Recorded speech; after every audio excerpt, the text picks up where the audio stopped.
what the narcissist really thinks about you. A narcissist appears to fall head over heels in love or friendship with you when you first meet. But what is really going on in that mind of the narcissist? In this video, we are going to take a trip inside that mind.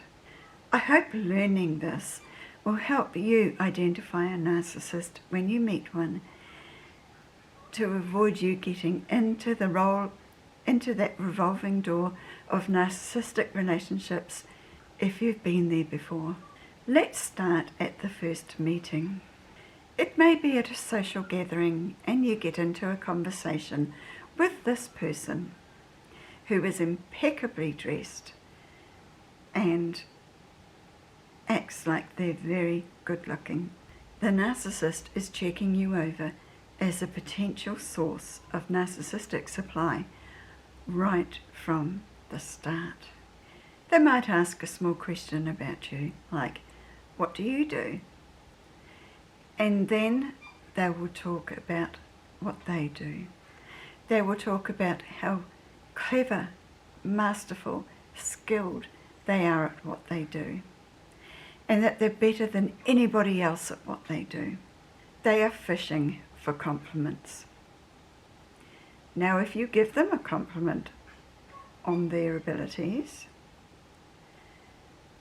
they chalk that up as a win. They genuinely believe they are better than everyone else and disdain anybody who is not as good as them. If you compliment on their skills or prowess, they throw out the fishing line and the bait and are starting to prepare to hook you in, to join their circle of admirers. Flattery. You might have only been talking for 10 minutes and suddenly they start to give you compliments, all about how kind you are, what a good listener you are, how beautiful you are, what a kind heart you've got, how dependable you are. Any sort of compliment that really illustrates that they can't possibly know you. 10 minutes you've been talking. How can they know all that about you? You might be all of those things. I'm not saying you're not. But how can they possibly know that? Be on the alert. A 10-minute meeting does not give someone all of the knowledge of you. When we meet people, generally, we do put on a good front. Of course, because we're being polite, we want to get on with someone, so we know that 10 minutes isn't long enough to really know someone. But the narcissist will claim they do. They are doing that to hook you in. Now, a narcissist gathers a social circle of people around him or her who admire him or her. They disdain anyone who doesn't admire them. So they gather their group of people who admire them, so they've got an audience for their brilliance. Now, why do they do that? Because deep down, the narcissist is incapable of generating their own self-love, their own self-worth. They have to take it from other people. And so they hide that lack of, in fact, they hate themselves. So they hide that self-hate behind the fake persona of this gorgeous person that everybody wants to know, and put out vibes, you will love me.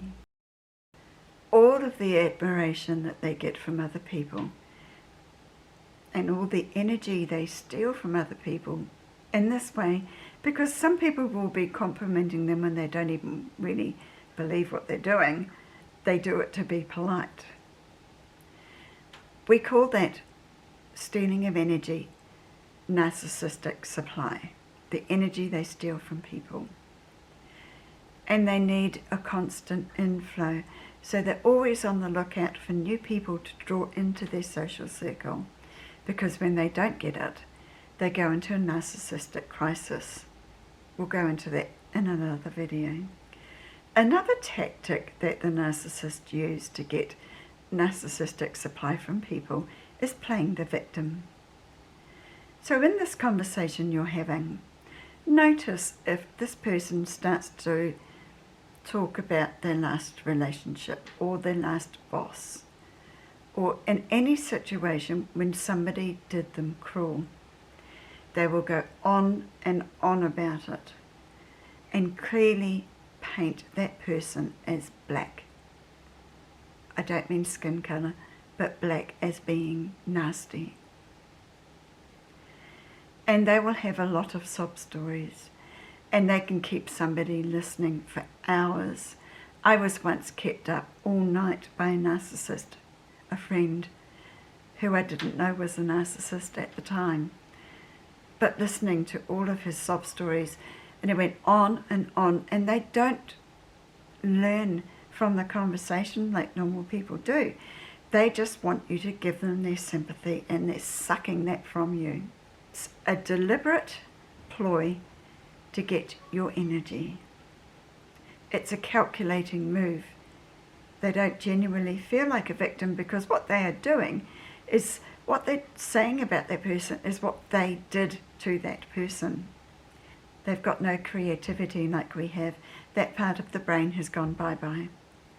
So when you're listening to somebody accusing all these people of other things, you've got a view into their mind, and you can see that they are telling you about their own cruelty to people. Remember that fact. It's a big zinger. If you give them compassion while they're going on this diatribe of their wounds and past abuses, they think they've hooked you. That's a sign to them that you are on their side.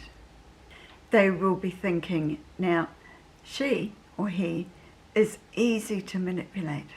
This is working. I think it's time to do my next step, and that is to get your intimate information so they can contact you again. So they'll want your phone number, possibly your email address, your Twitter handle, where you live, where you work. Don't give any of that information out. I would say don't give it out to anybody on first meeting.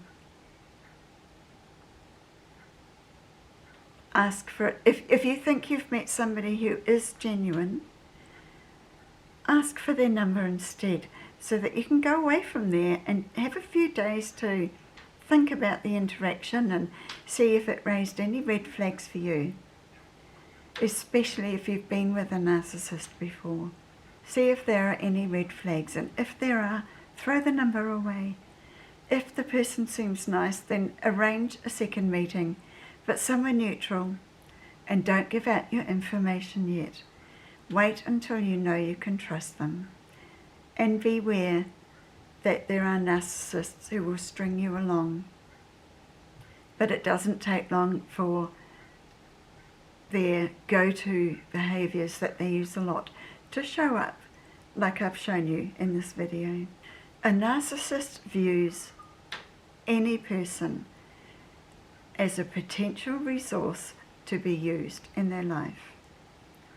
So they can use you for money, they can use your home, they could use your car, they could use your time, they could use your skills.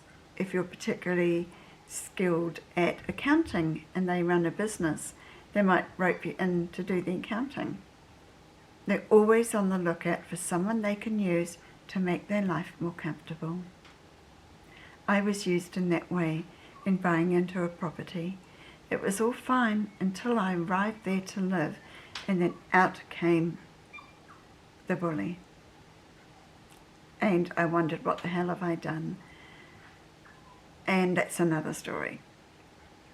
But I know how easy it is to get drawn in, and that is why I'm giving you all the red flags now, so you can see them in the beginning and walk in the other direction.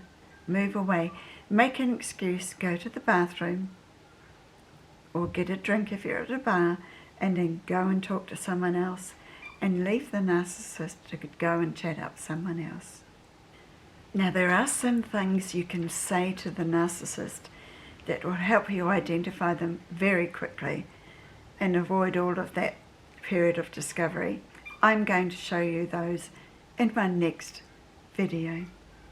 So subscribe, like, share, comment in the section below how you knew when you met a narcissist for the first time.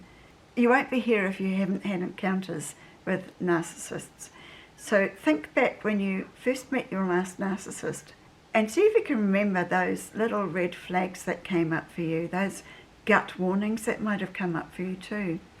Let us know in the comments below, because you can be helping someone not get drawn in. Until the next video, I am sending you love.